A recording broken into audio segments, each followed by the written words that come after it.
Hi mga tol! Pagbati ng pag-ibig at kapayapaan sa ating lahat. Salamat sa Diyos, natuloy po tayo magbablog para po sa inyo. Ang vlog po ito ay para sa mga tropa ko o kahit hindi ko po tropa, para sa mga truck driver na gustong pumunta rito sa New Zealand.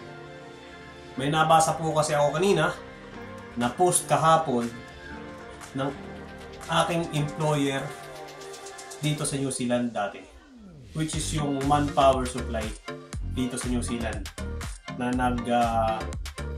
nakuha ng tao from abroad papunta dito sa New Zealand. So kung ikaw ay nasa Papua New Guinea, Brunei, lalo na sa mga nasa Europe ngayon na mga truck driver, mga trailer driver, ito ng pagkakataon nyo na makapunta rito. Yun. Ito, papakita ko na sa inyo ko yung post ni Working in New Zealand Limited sa Facebook page niya. Ito po. Yan po yung post niya. So, base dito, maraming mga category. Sa kaibabaan, may mga wawasak nitong truck driver na galing sa Papua New Guinea, Brunei, at Europe. So, yung mga shoutout sa mga tropa ko dyan sa Europe. So, kung may gusto nyo pumunta rito sa New Zealand, ito lang yung pagkakataon nyo. Yun. Punta na kayo dito kung gusto nyo. Yun lang. At sabi rito, mag-send lang sa resume dito sa email address na binigay sa post. Shoutout! Ma'am Rowena naman. Malaking tulong ko sa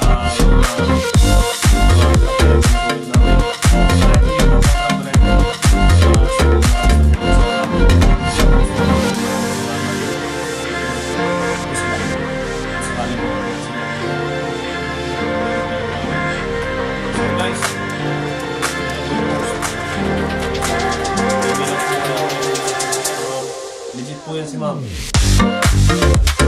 Maraming salamat po sa Diyos. So, siya po pinili. Pass out sa mga isip lang dati. Wala pa tayong listahan. Susunod niya naglag na yan kay John.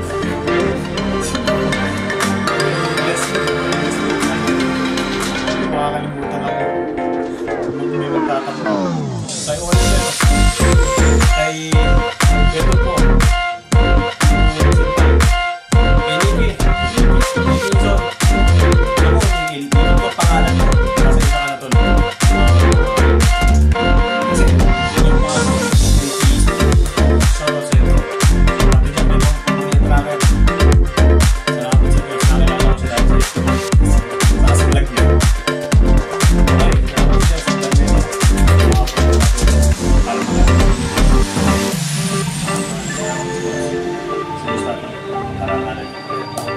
Dahil sa kanya, kaya ko na ito.